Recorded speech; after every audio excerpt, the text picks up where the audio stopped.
So the first thing that we need to work on is, if you've been following along with us in this tutorial but you don't have a hexagonal tin, you're going to need to use a square cake, a 10-inch square cake and 10-inch square boards, and turn them into hexagons. So there's a really easy way to do that. The first thing I'm going to do is work on the boards, and then we'll use that as a guide for the cake. So I have a 10-inch square cake plate, and then I also have a round cake plate that's exactly the same size. Okay, and then we'll hold it down, and we're just going to go around with a pencil. Okay, now I've got all of the measurements and everything down in your tips and tricks for you. This particular board is 253 millimeters for our round. So what you use is the radius of your circle to be the length of your sides. So you can pick any spot that you like on your circle, and then you want to come up so that it crosses over the circle at 126.5 millimeters. Come along again. 125, 126. Okay, so now we're going to use a paper cutter just to cut all of our lines across. The other thing that we need to do, it's in our supplies list, you'll find that we needed a hexagonal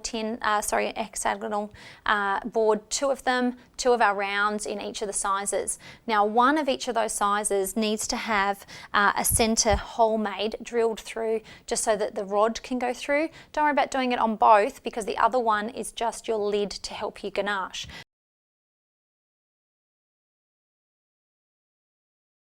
So now we're going to take these and just trim them up so that they're exactly the same size as our board.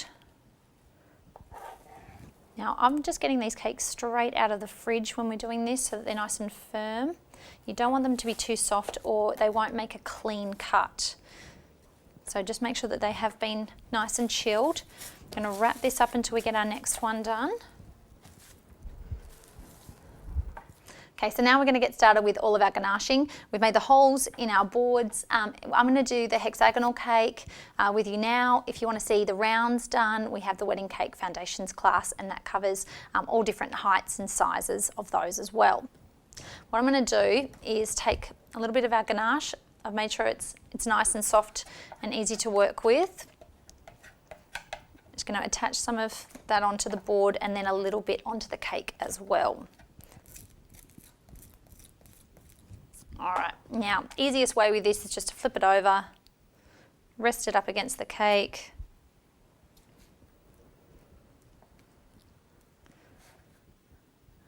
All right. Same as with all of our cakes, you don't want to blunt it and smear it down like that, or otherwise you can't see how thick you're making it. So just make sure that you work in sections.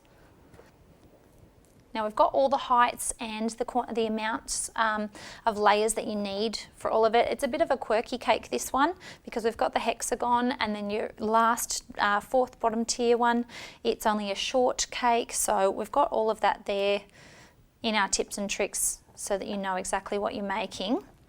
But it's just nice to not have something that's so perfectly structured where all the cakes matching. It's nice to break it up and give a wedding cake a bit of personality sometimes with different shapes and sizes. Okay, so we're just going to gently rest it on there. This is where you get a bit messy or really messy. And I'm just using my fingers to scrape along. And this does a couple of things. For one, aside from getting me messy, it gets the excess ganache off, but also it just gives me an idea that they're lined up properly. All right.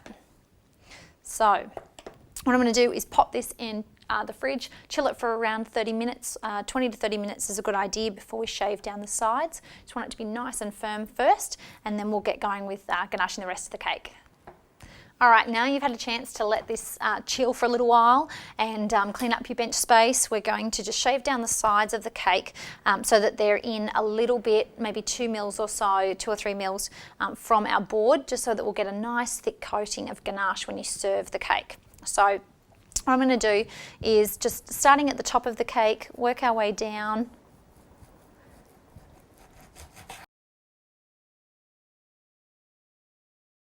So just push it to the side.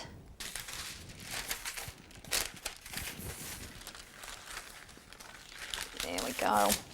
Okay, so this time we don't want to be resting up against the cake board itself. We want to sort of tuck our knife underneath because that's more in line with where the base of the cake is. And then we're just going to go straight down.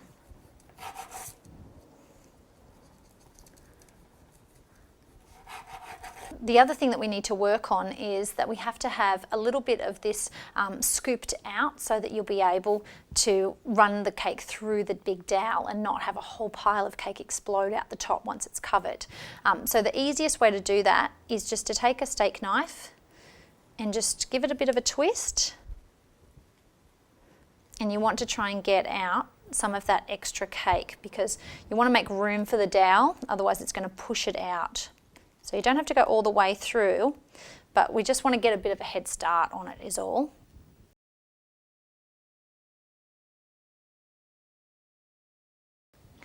All right, now that we've got our cake nice and cold, we're going to apply our ganache in a two-step process. So the first time, it's not about getting it perfect, it's just getting it on there. We want to get as much as we can, and then we're going to use our two scrapers to scrape it back to this board. That's going to be our guide. Okay, so what we want to do is get it onto the cake up to and probably past the cake board that we have. Now, it's a little bit harder to do this than a round cake in that there will be little sections where all of your corners meet that might not get enough of this, but that's okay because we can keep coming back and just adding a little bit more at a time. All right, now I'm just going to grab our small scraper. You want to press until you feel the cake board. Just scrape it back. I'll move that because I know I'll end up getting it all over my handle for later. Okay, just give a feel. If you've got any really big chunks that are missing, you can go back and add to it. Sometimes right around the corners are a little bit tricky when you're scraping. But overall, don't stress too much. It's just meant to be there to get the bulk of it on so that your next coat is fairly thin. All right. So now what we're going to do is we're going to take our spatula and we're just going to bring everything over the edge. And we're going to add some more, exactly the same as what we did when we did our filling layer. We're going to work in one area. And you want it to be reasonably thick. It doesn't have to be quite as thick as your filling layer itself, but you want it to be a nice surface where the cake isn't really close to it. All right, now we're going to take our big spatula, if you have one. I just like to use this one because it covers the whole top surface. So we're just going to really gently, not too close to the edge, and bring it back. Now, when you're doing cakes like this, any tiered cake, it's really important to make sure that the cakes are level. But this one is especially important because it is going to be quite tall and also because we're central doweling it. So I like to use level to make sure that I'm absolutely nice and flat. Basically what I check first is to make sure that my board itself is level. So in order to get it to level, I kind of need to press down on this side just a touch. And we'll bring that up and we can see that we're a little bit low on this side. So I'll grab a tiny bit of ganache and make a little stripe for myself on the board so that I know that that needs to have a little bit added to it. And then I'll spin the cake a little bit more. And on that we are almost perfect. We could probably do with just the tiniest bit on that side. So I'll just do a little bit there. And I just do that because you keep going round and round in circles as you're doing this, and it's really easy to forget which side you're meant to be adding to. So we just need a touch on this side. So we're going to start at the edge and we're just going to fade it out, just like that. And because it was such a small amount, that's probably all that we're going to need. So we're going to add a little bit more.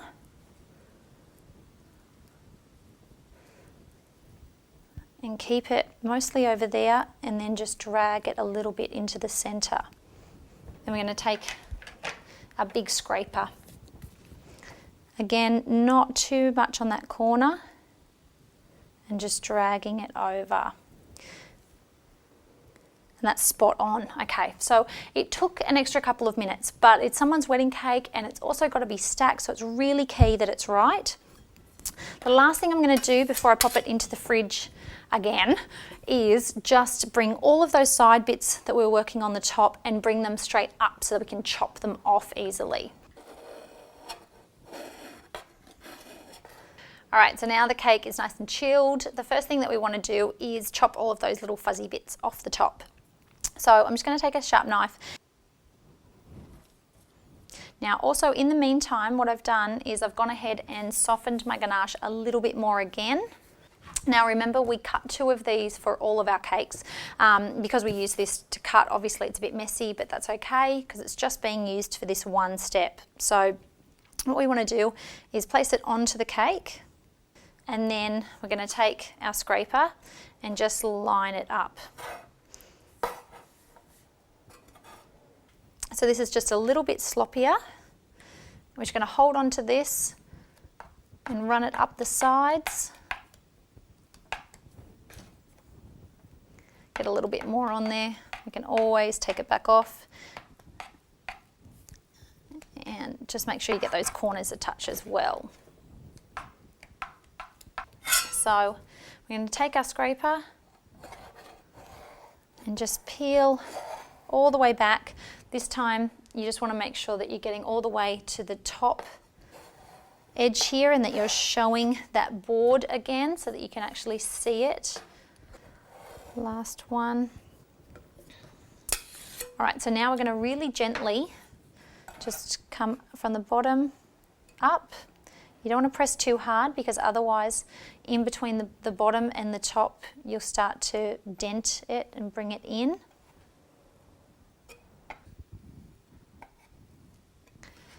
All right, now we just need to pry our top bit off. So just lifting it in a couple of spots, just get your fingers underneath and just slowly release that. We just want to come back to any bits that might have just had a little tiny bit of the edge taken off.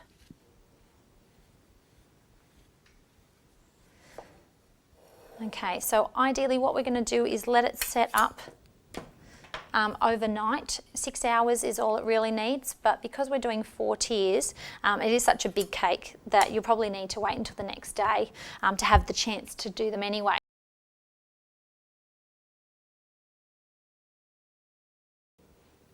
All right, so now today it's a new day. We're going to chop the tops off and get ready to fondant them. They have been setting, so they're really nice and firm. So what we want to do is come along, same as what we were doing with our ganaching step, and just slice the very top off. You'll find that now it comes off really easily. Now, the other thing that I'm going to do, we do this with squares and hexagons, we don't need to with our round, is I just want to blunt the very edge as well, and I'm going to trim down the sides and make sure that there's no fuzzy bits. So I'm just going to come along here and just take off the smallest amount, just so that it's not going to cut our fondant at all. Okay. That's it. So we'll get rid of all of this. We're going to apply a jam syrup to the cake.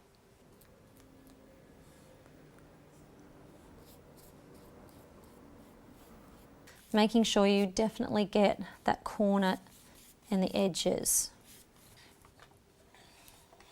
Move it to the side, and we're going to put it onto a board that I want to cover on. So I like these boards because they don't tend to move around too much and they're easy to maneuver, so that when you've done the cake, you can place it somewhere else nice and cool. All right, so now we're ready for the fun part of covering. We've got some ivory that we're going to be working with for all of our tiers, same as our board. I'm going to get some of that out. I've already pre-kneaded it once. What I like to do with the fondant, particularly the ivory, because it is a little bit stickier than some of the other colours, I like to knead it once, let it rest for about half an hour, do that for all of the cakes, and so just get a whole big chunk of it and knead it, and then come back now and we'll do a quick knead before we put it on. Okay, so give it a light press. We're going to get out some corn flour or cornstarch. Give a fairly generous sprinkle. So now we're going to roll it out, nice long movements. Do it a few times and then pull it around to the other side. So the next thing that I'm going to do is just blunt this edge here. If we roll it over the rolling pin as it is, this will dent the rest of it in the middle, right where you don't want it to be. So just blunt the edges off. Okay, now I'm just going to wipe away some of that excess corn flour. Bring your cake over. I like to roll it from a flat spot, bring it up onto that corner and then roll it down. Secure all of our edges. Okay, now because it's quite soft, we're just going to rub it a little bit in these corners just to make sure that the fondant isn't tearing. And then work our way down, halfway down the cake. This shape I find tends to want to do it naturally very easily. Now we can go the rest of the way down the cake, flaring it out. You want to make sure that you don't scoop and trap any air in there. So you're just pulling out between 10 o'clock and 2 o'clock.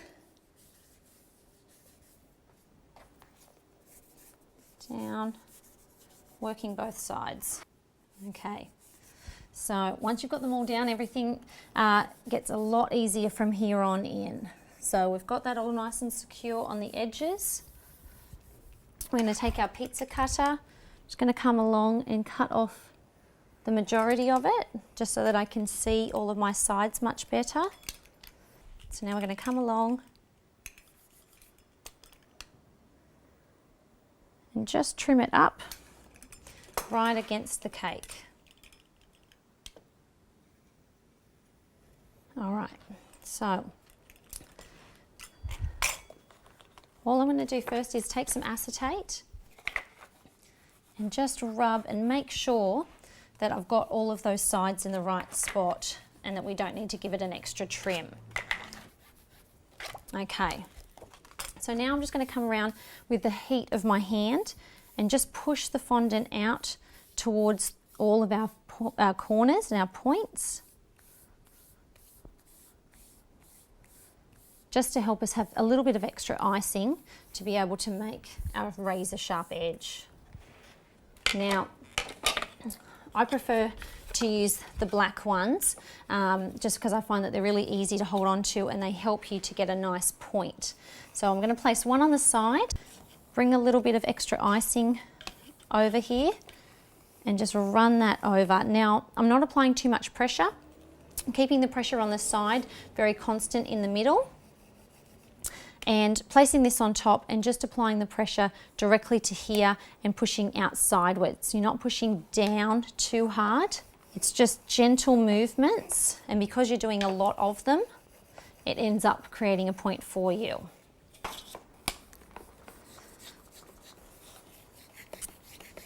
Okay, so we're working on our top edge, but we need to really work on our angles and our points as well. So I'm going to take some acetate. I've made a little bit of acetate that we've done just by folding it. So we've got a nice corner. We use it for our squares. We can use it for this, but we just need to stretch it out a little bit because you want to be fairly gentle with these corners. And draw it up. Just squeezing any fondant that we need into there from the sides. And doing the same up here. So just pulling it over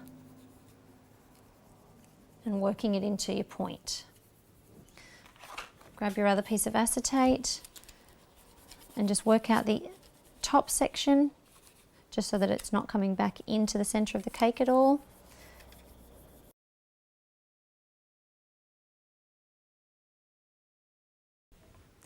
Okay, so I'm just rolling out my black fondant to do our elevated tier section. I've just got a 3-inch round styrofoam and I've cut it down to 1.5 inches in height. So I made the hole so that the dowel will go through. We also need to measure around it so that we know how long our black section needs to be. So we're at about 9.5 inches.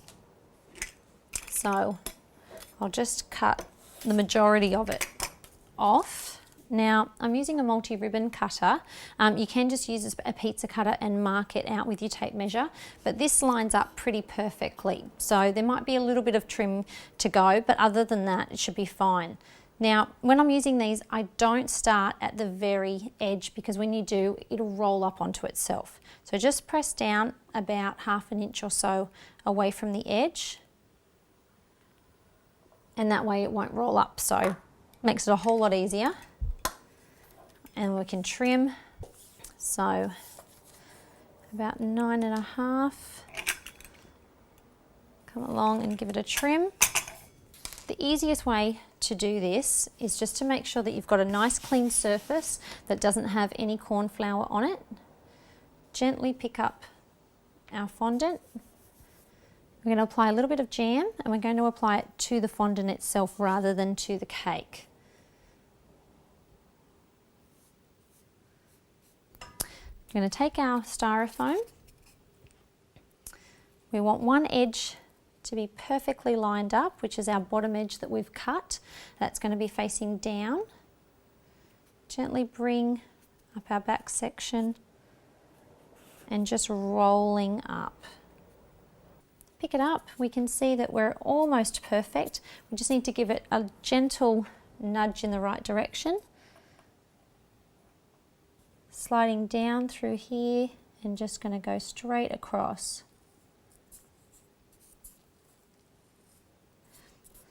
Now the last thing that we're going to do with this is I'm actually going to be using a nice straight line measure here. It's spaced out nice and small. So starting at our base, at the back there, we've got our line. So what I'm going to do is put the first groove into there, press gently, making sure I'm pressing at the top and the bottom. And you can see it's made these really nice grooves and ribbon sort of markings into it. We're going to overlap again, so make sure you get your first one into the old groove, press and rolling over. If you don't have one of these, you can use either a boning tool or a toothpick, or I've got a skewer sort of end here instead, and you'll get the exact same look as what we were getting here with our stripe cutter.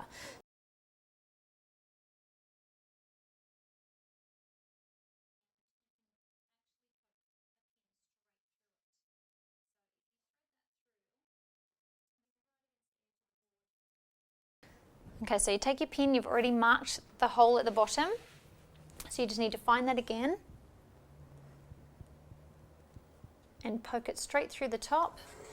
Now we're going to take a small cookie cutter, but we're going to make sure that our dowel size will go through it, and we just want to get rid of the excess fondant. So we're going to place this so that the hole's in the dead center, press it down, and then you can lift this section out. I'm going to allow this to dry just like this. That way when it comes time, you'll have a really nice spot to put your dowel through, and it'll be nice and secure and it won't be pressing on any fondant.